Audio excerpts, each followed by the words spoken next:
Hi, I'm Carrie Curry Parker, and I have been talking to you in the last couple of weeks about how to activate your quantum abundance. This is the third video in the Activating Your Quantum Abundance series. And in this video, I want to talk to you a little bit about something we don't talk a lot about in traditional human design. I want to talk to you about the magnetic monopole. First of all, what is a magnetic monopole? For years, scientists thought that this did not exist, and actually recently scientists have discovered that there is such a thing as a magnetic monopole. A magnetic monopole is simply a magnet that has one pole, and in the case of human design, it is a magnet that actually is attractive. It pulls into your life experience, things that are in alignment with your sense of self and with the heart of who you are.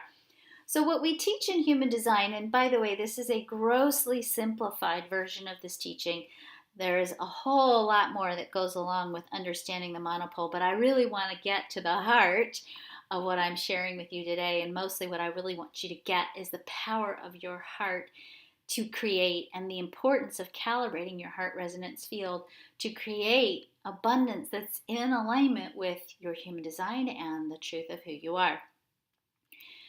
The magnetic monopole, you have a magnetic monopole that resides in your heart center. It's in the G center.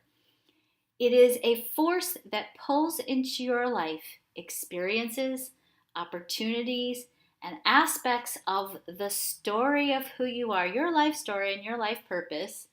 This monopole pulls into your life experiences that help you live this story from the birth moment you are born until you leave this body. Your body and your experience is telling a story. You're living a story, and it's a story that comes from earth archetypes. The story of who you are melds with the intention of your soul, and your monopole is partially responsible for pulling into your experiences things that help you experience the story of who you are. The magnetic monopole only attracts, it only has a pole that pulls into your experience, opportunities, parts of your stories. There are elements of what you pull into your life experience that you cannot change, that you don't have a whole lot of control over. So there are parts of your story that are already set up ahead of time, and your monopole is responsible for bringing those experiences in. You may have had some of those experiences in your life. You may have met people who you knew you were meant to meet, or you may have had experiences that felt like destiny to you, and that was your monopole pulling that in to help you move forward on the story of who you are. But you also have the capacity to calibrate this monopole, and the monopole is calibrated first and foremost by our own sense of love worthiness. The more we operate from a place of self-love and a recognition of the value of who we are, the greater capacity we have to pull abundant experiences into our life. When scientists look at the heart, they actually can measure the magnetic resonance field of the heart, and they know that the heart actually creates and attracts into its experience opportunities that are a reflection of the resonance field of this heart.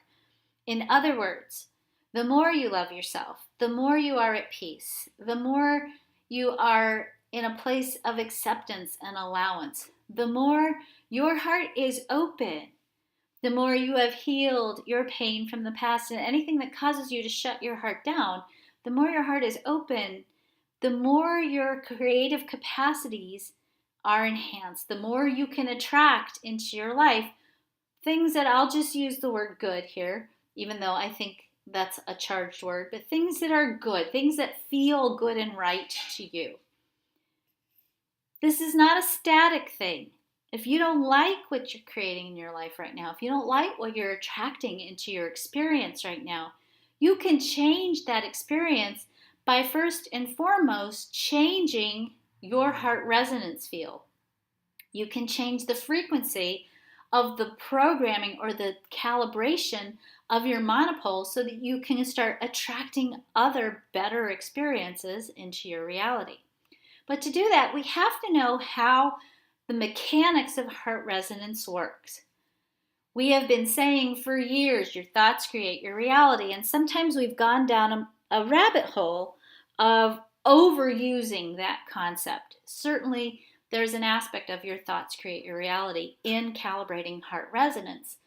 But it's not about sticking up a vision board and putting up a picture of a car or a house or, a soulmate. Certainly that can work sometimes, but the truth is, and I know this from 28 years of working with people around the science of deliberate creation, that visualizing and locking ourselves into a fixed manifestation doesn't always work. In fact, it very infrequently works because we're not using the power of the mind to create correctly.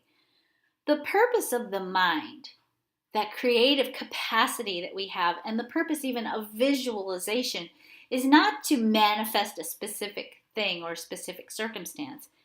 The purpose of the mind, and we see this in human design, is to actually stimulate an emotional response. In fact, when you look at the biology of how this works, when you have an inspiration, it triggers a photon storm in your brain, a storm of light. That photon storm actually stimulates the occipital and the temporal lobe to create neurotransmitters, which then in turn create a specific emotional response or an emotional charge around a thought or an idea. Where we stop ourselves short is we don't understand oftentimes that that emotional response is a frequency of energy. And that frequency of energy calibrates your heart resonance field. Now, the other thing that's important to understand is that the energy for abundance literally is in the gate 55 on the emotional solar plexus. It is deeply associated with digestion and assimilation. It is deeply associated with the solar plexus neuron network, which is the vagal nerve, which is connected to the heart. Our emotions stimulate the heart, which in turn calibrate the heart resonance field. Your thoughts create an emotional response, which creates an emotional frequency, which creates an attunement or a calibration to the heart resonance field, which then creates your reality. Okay, let's review that for just a minute. Your inspirations, the thoughts you have, calibrate your emotions, which calibrate your heart, which then attracts into your reality opportunities that are a reflection of the frequency of emotional energy that you are offering the world. If we calibrate our hearts to the highest frequency possible in such a way that what we are calibrating with is in alignment with our authentic self, then we unlock the power for us to create in our reality opportunities that are abundant and sustainable and a reflection of the unique place we each occupy in the cosmic plan or the cosmic order of things. So let's review this because, again, this is so important. Here's the recipe for setting higher intentions with your heart. Use your mind to question, not answer. The minute we try to figure things out is the minute we slip into anger, frustration, disappointment, or bitterness, because we're not designed to figure things out. We're designed to stay engaged in inspiration with a sense of wonder and curiosity, and to engage that sense of wonder and curiosity with impossibility thinking. And the possibility thinking, our imagination, then triggers an emotional response, which then tunes the heart.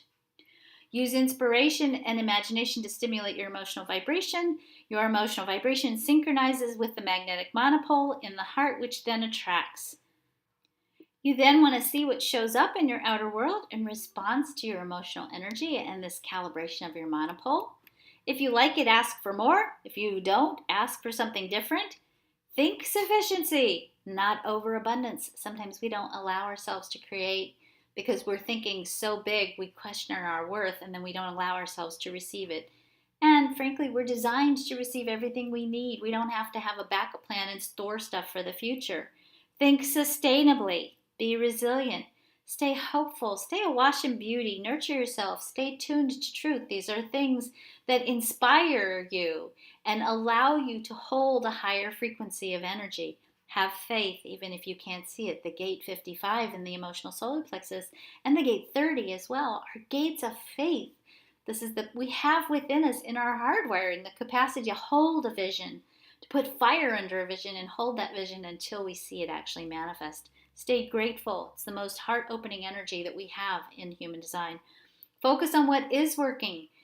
Decondition, decondition, decondition. The more you look at where you have lived a life that is untrue, where you have been out of alignment with the truth of who you are, the more you live there, the more difficult it is for you to create abundantly in your life. The more you bring your life into alignment with the full expression of the authentic place and the unique role you play in the cosmos, the more abundance you create in your life. Question everything in a good way, not in a suspicious way.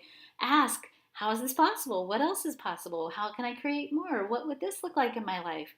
Distract your mind. It needs a lot of distraction because it's so deeply conditioned to figure things out. So engage in beauty. Breathe. The breath is an incredibly inspirational energy and it helps you clear and align your energy. Meditate. Move your body. Don't sit around thinking. If you can't figure it out, go for a walk. If you distract the body, it actually, especially if you do something like walking or take a shower, it actually increases your dopamine and that actually relaxes your brain and allows you to become more inspired, not less. Shift your awareness. Again, look at what is working, what's not, instead of what's not working. Find the evidence that everything you're wanting to create is showing up, even if it's a teeny, teeny, tiny piece of evidence. When you shift your awareness, you actually cause the brain to refocus its perspective and to engage in a different set of questions and to stay in a more inspired place. Embrace your human design and most importantly, understand your openness. Start to really discover how your open centers, those places where you're taking energy in from the world around you, might be influencing you and causing you to think you're someone you're not. You are worthy of being who you are, and in fact, the world needs you to be the full, authentic expression of the truth of who you are. And do your best to love with all your heart. The more we love, the more we increase the resonance field of the heart and the greater abundance we pull into our reality. Remember, it's in your hardwiring to be abundant. The more you be who you truly are, this isn't about doing, this is about being, the more sustainable abundance you can create in your life. I hope this has given you a little bit of a different perspective on our creative capacity and giving you some new insights to help you deepen your ability to calibrate your heart, to create in your life, to attract into your life circumstances, opportunities, experiences that will support you in the full unfolding of the truth of who you really are.